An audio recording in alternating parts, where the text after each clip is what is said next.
Meus queridos, bom dia, graça e paz. Para a sua edificação, eu quero ler Filipenses capítulo 2, verso 1 e 2. Se há, pois, alguma exortação em Cristo, alguma consolação de amor, alguma comunhão do Espírito, se há entranhados afetos e misericórdias, completai a minha alegria, de modo que penseis a mesma coisa, tenhais o mesmo amor, sejais unidos de alma, tendo o mesmo sentimento. Que palavras impressionantes!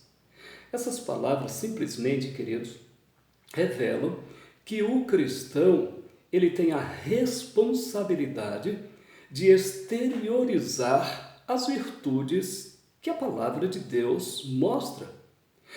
Nós não somos diferentes das pessoas que não têm a Cristo pela intelectualidade, ou pelo dinheiro, ou pela fama, ou por sermos perfeitos, nada disso. O que nos faz diferentes, meus queridos, é o Espírito de Deus habitando em nós, é a palavra de Deus habitando em nós, é o fruto do Espírito fluindo de dentro de nós para a glória de Deus e para abençoar a todos. O apóstolo Paulo, ao escrever essa epístola aos crentes da cidade de Filipos, estava escrevendo também para todos os crentes em todos os tempos. E ele começa aqui colocando alguns condicionais, não que ele tenha dúvida alguma de que essas virtudes existam. Pelo contrário, ele força os crentes a pensarem nisso, nessas virtudes e praticá-las.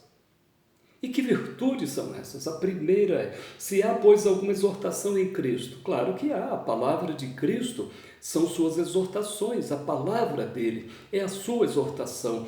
Toda a Escritura é a exortação de Cristo. É a palavra de Deus que nos encaminha, que nos direciona, que nos disciplina, que nos mostra o caminho pelo qual devemos seguir.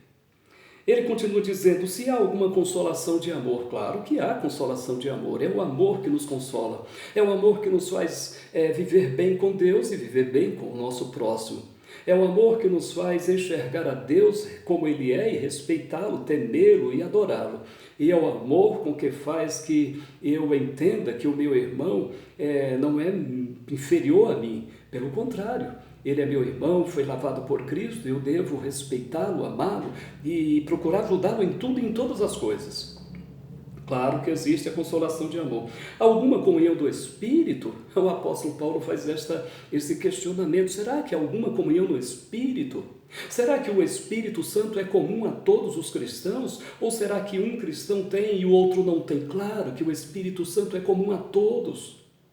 O Espírito Santo foi derramado a todos, ricos e pobres, cultos em cultos, famosos e sem fama alguma. O Espírito Santo é comum a todos, claro que há.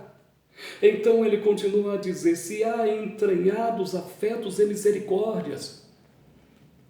As entranhas, são a sede de nossos sentimentos. E o apóstolo Paulo diz, se há entranhados afetos, se há afetos que vêm lá de dentro do interior, e afetos com misericórdia, afetos e misericórdia, porque o amor não deve ser dirigido apenas a pessoas que nos amam ou que pensam iguais a nós, não.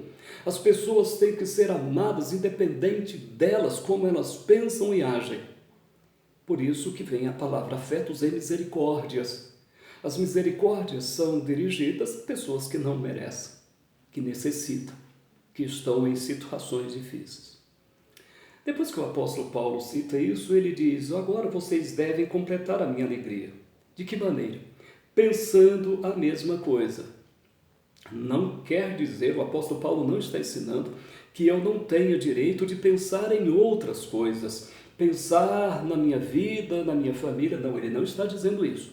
O que o apóstolo Paulo está dizendo é que todos os cristãos devem viver uma vida comum como cristãos, devem ajudar uns aos outros, devem concordar com essas palavras e assim vivermos num pensamento de sermos cristãos, viver como cristãos, agir como cristãos, todos nós tendo este mesmo pensamento. Isso aí precisa acontecer. E ele diz, tenhais o mesmo amor.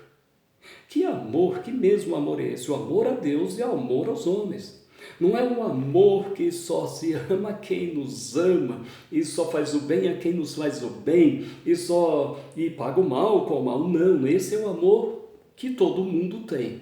O amor cristão, o amor de Deus, o ágape de Deus ao nosso coração é aquele que se doa em favor de quem não merece. É o amor de Deus derramado, e todos os cristãos têm que ter este mesmo amor. Sejais unidos de alma. A nossa união, a união do povo de Deus, não pode ser apenas o exterior, apenas de palavras, apenas, para uma demonstração que quando estamos juntos abraçamos, mas quando estamos longe falamos mal. A união tem que ser de alma, tem que ser interior, tem que ser de dentro, tem que ser profunda. Esta união de alma tem que ser verdadeira. Não tem como a união de alma ser falsa, fingida, não dá. É o que o apóstolo Paulo diz. Que tenhamos então, que sejamos unidos de alma, tendo o mesmo sentimento. Essas expressões, meus queridos, todas elas significam que eu e você, nós, o povo cristão, devemos parar com as disputas, as intrigas, as discórdias, e a gente vai ver isso nos próximos versículos. Os versículos 3 e 4, ele vai nos mostrar esta grande verdade. Povo de Deus, devemos respeitar cada um, devemos entender que se o outro tem um dom diferente do meu, devo respeitá-lo e ele me respeitar, e assim nós devemos viver para a glória de Deus. Eu desejo que você tenha sido abençoado com esta palavra e que você tenha um grande dia para a glória de Deus. Em nome de Jesus.